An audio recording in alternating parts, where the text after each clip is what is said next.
إن الحمد لله نحمده ونستعينه ونستغفره ونعوذ بالله من شرور أنفسنا ومن سيئات أعمالنا من يهده الله فلا مضل له ومن يضلل فلا هادي له أشهد أن لا إله إلا الله وحده لا شريك له وأشهد أن محمدا عبده ورسوله صلوات الله وسلامه عليه أما بعد فإن أصدق الحديث كتاب الله وأحسن الهدي هدي محمد صلى الله عليه وسلم وشر الأمور محدثاتها وكل محدثة بدعة وكل بدعة ضلالة وكل ضلالة في النار ثم أما بعد يا عباد الله.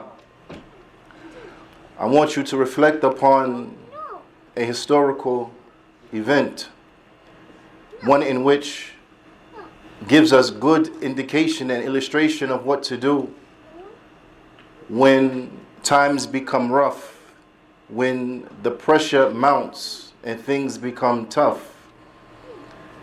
The mushrikun, they gathered their forces and they all came together with the sole intent of destroying the Muslims, to literally wiping them off the face of the earth, to commit genocide and to kill every last one of them. When this happened, the Prophet ﷺ and the companions radiyallahu ta'ala anhum, they began to dig a ditch around Al-Medina as a defensive maneuver. As they were digging this ditch, you find that the companions, they did not lose hope, nor did they waver. But rather, as they were digging it, they were reciting and they were saying, Wallahi lawla Allah mahtadayna, wa la tasaddaqna wa la sallayna, فأنزلن سكينة علينا فإن هؤلاء قد بغوا علينا وَإِنْ أَرَادُوا فِتْنَةً أَبَيْنَا. They were saying that by Allah, if it wasn't for Allah, we would not have been guided. And I want you all to reflect upon these words, because it is Allah subhanahu wa ta'ala who has guided us to Islam. Alhamdulillah, we are Muslim. We are here today. We are not somewhere else. Bidnillahi ta'ala, next week will be Ramadan and we will be fasting, walillahi alhamd, and not doing something else. Allah subhanahu wa ta'ala, He has guided us to believe in Him. Allah subhanahu wa ta'ala, He has guided us to His deen, to al-Islam. So they were saying, by Allah, if it wasn't for Allah, we would not have been guided. We would not have given charity, nor would we have prayed. I want you to reflect upon this bounty and these bounties in which Allah subhanahu wa ta'ala has bestowed upon us. They went on to say, so send down unto us the tranquility if we are to meet with the enemy. Make us firm, unwaverable.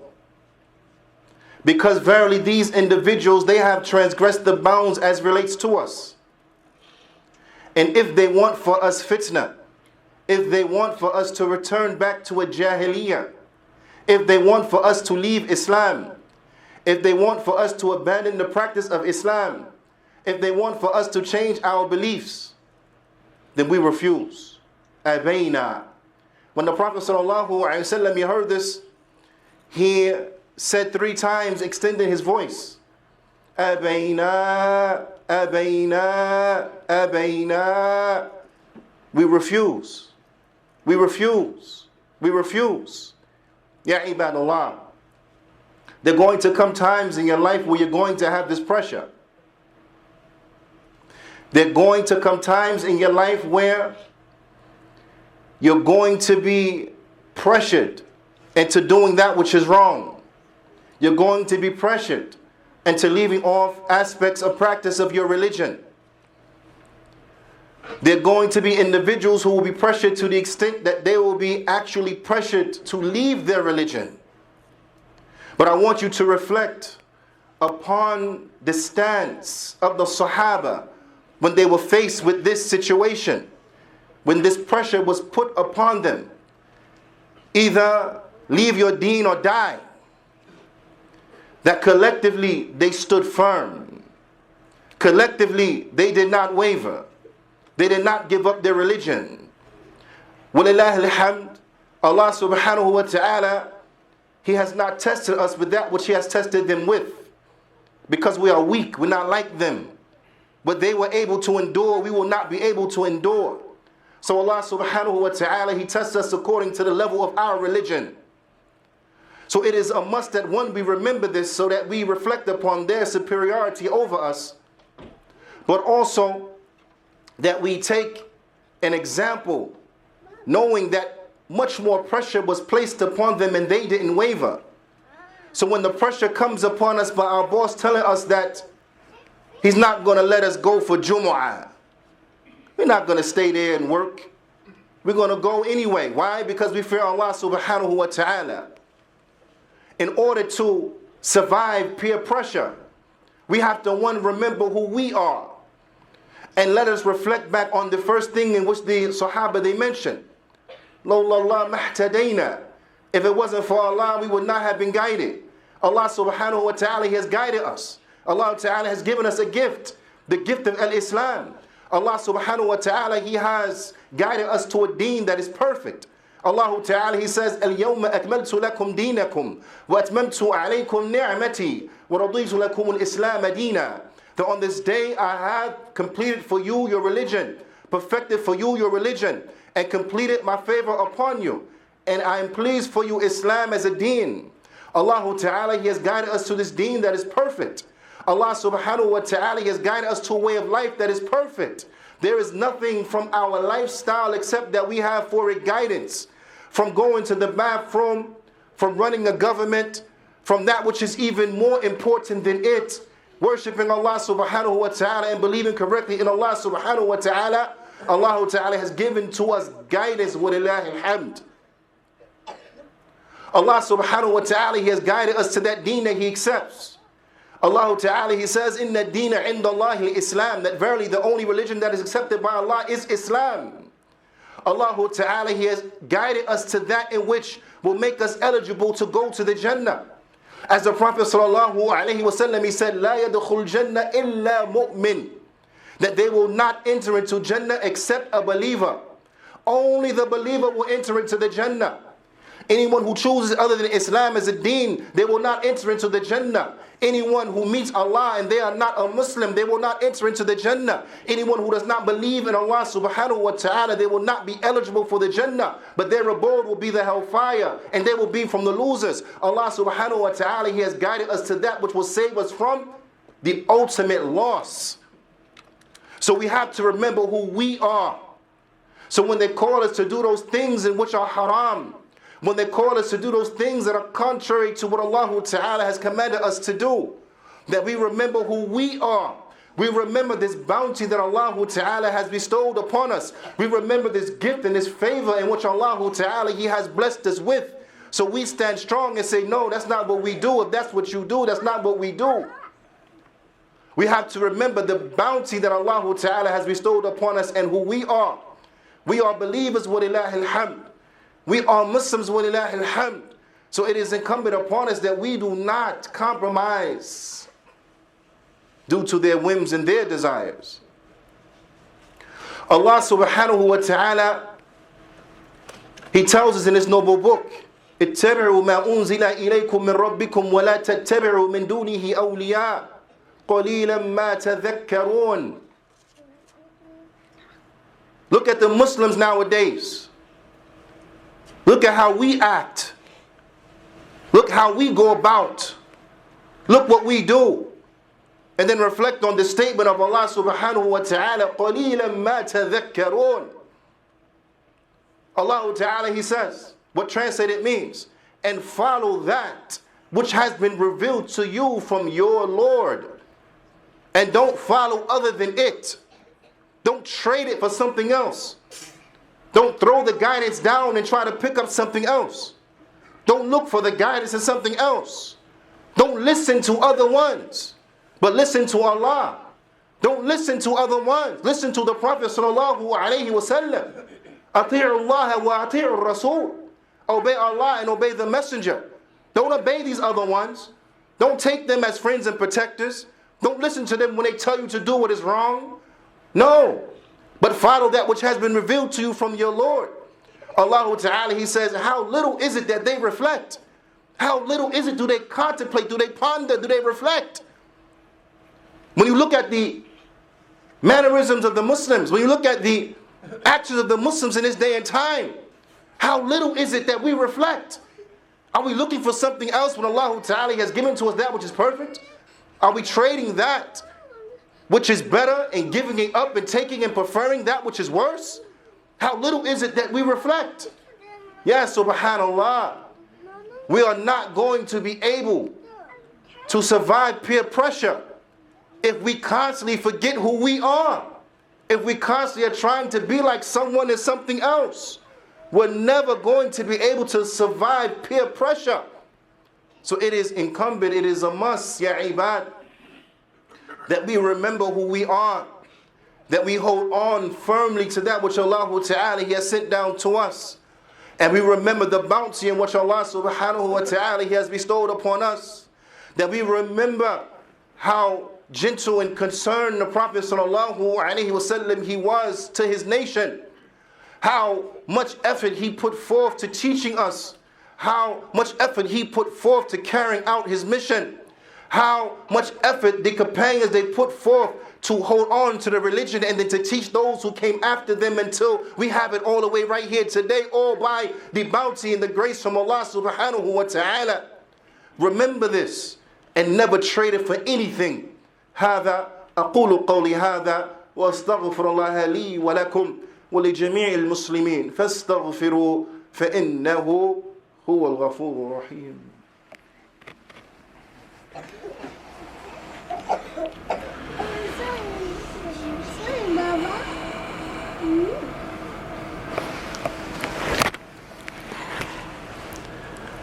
بسم الله والحمد لله والصلاة والسلام على رسول الله وبعد.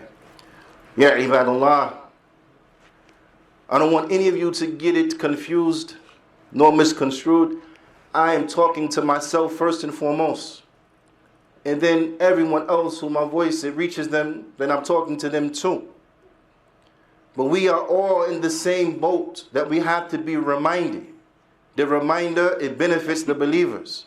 We are all in the same boat that we are pressured from time to time to do that which is wrong, to abandon that which is right. We are all pressured to just compromise here in an issue where we are not allowed to compromise. Just bend a little here in an affair that we're not supposed to bend in.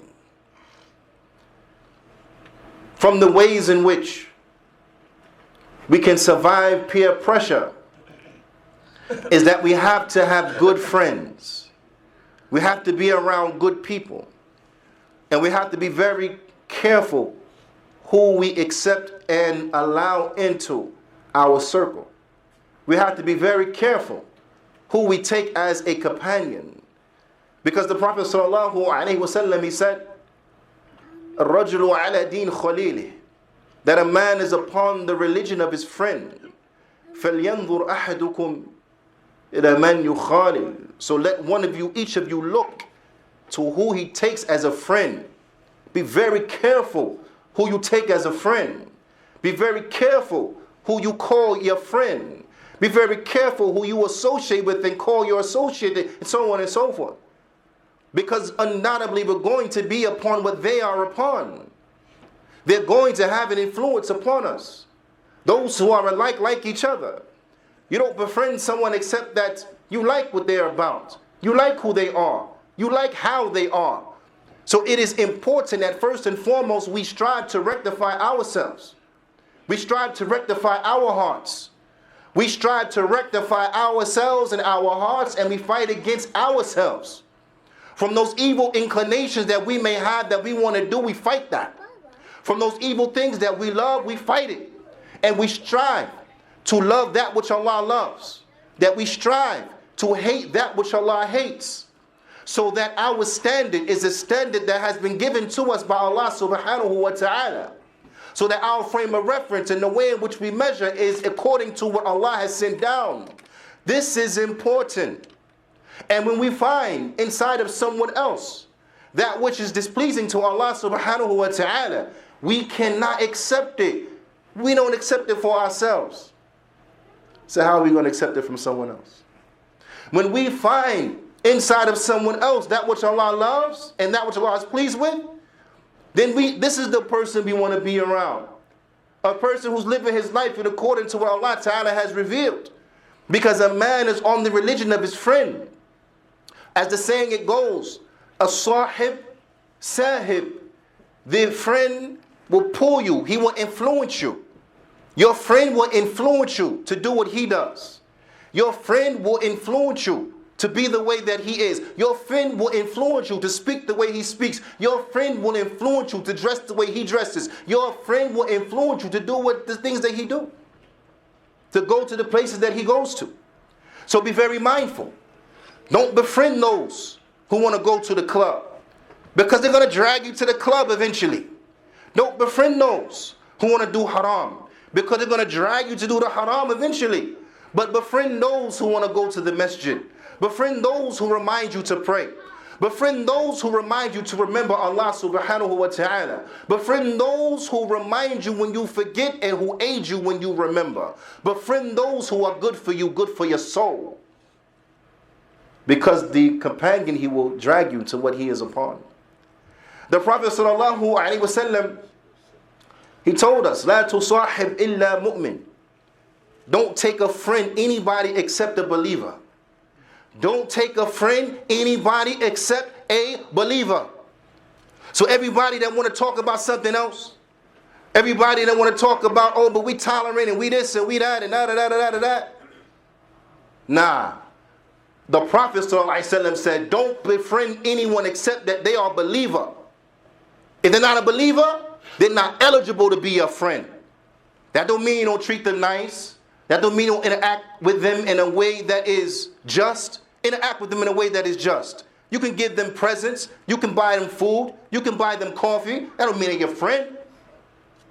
That means you're interacting with them in a manner that is conducive, in a manner that how Allah Ta'ala teaches us how to be.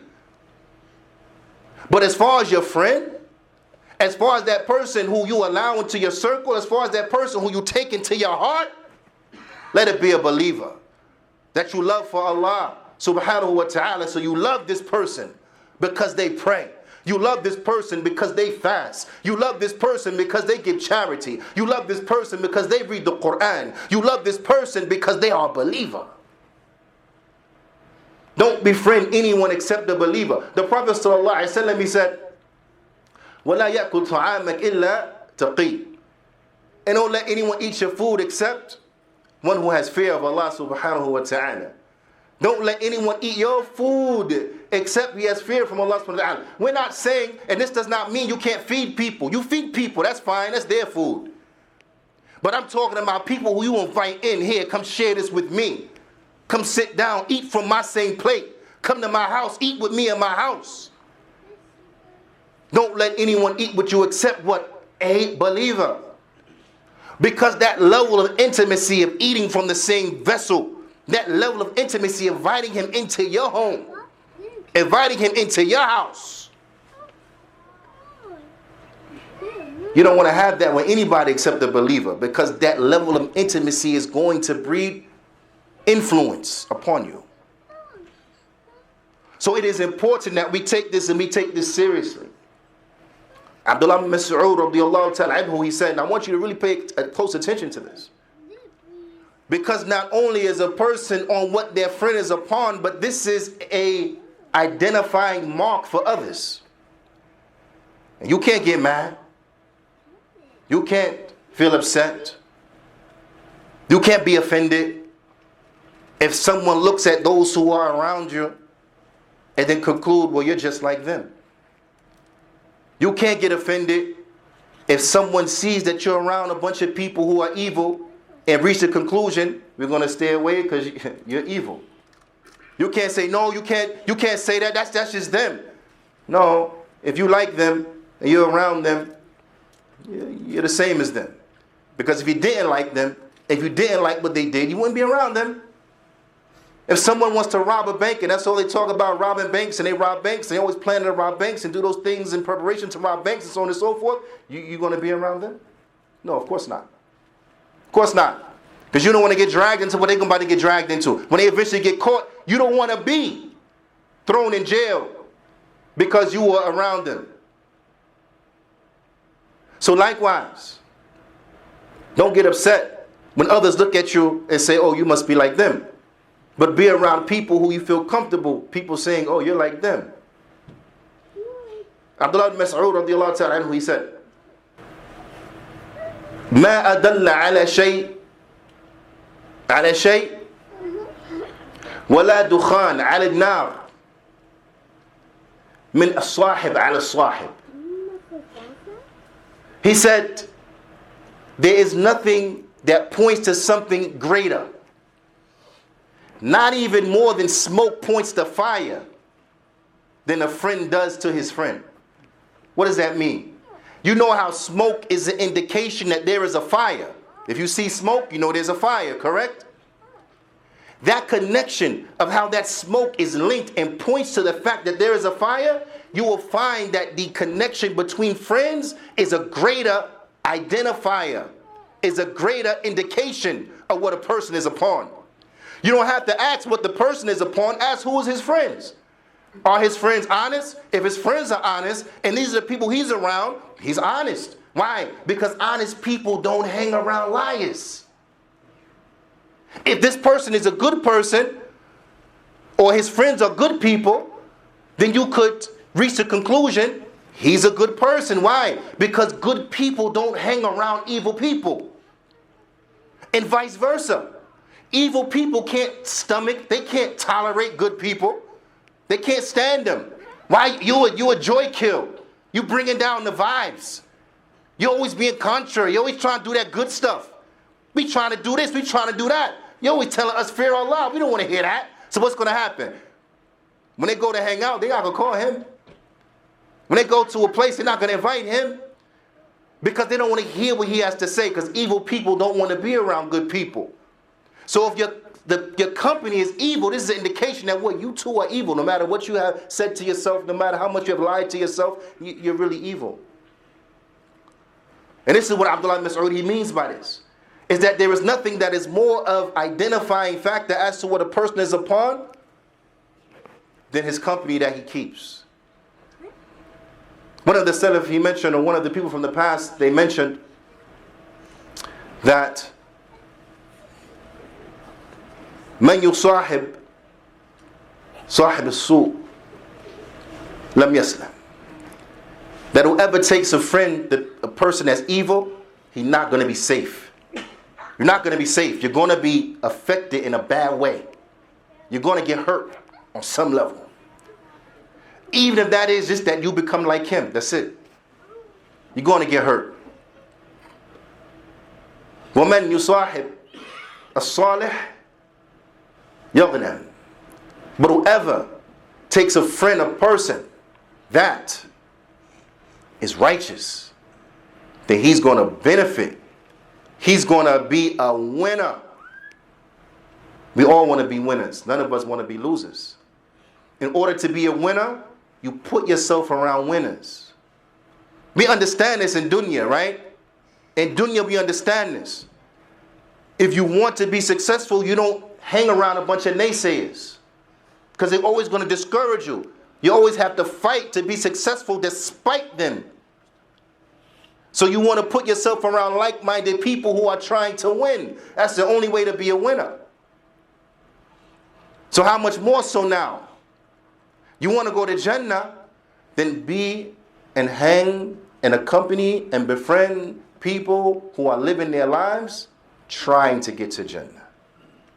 Don't be around individuals who are living their lives like they want to go to hell.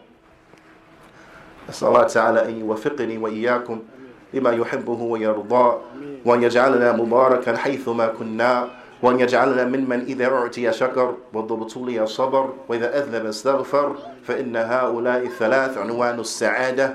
ربنا آتنا في الدنيا حسنة وفي الآخرة حسنة وقنا عذاب النار. هذا فأقيموا الصلاة.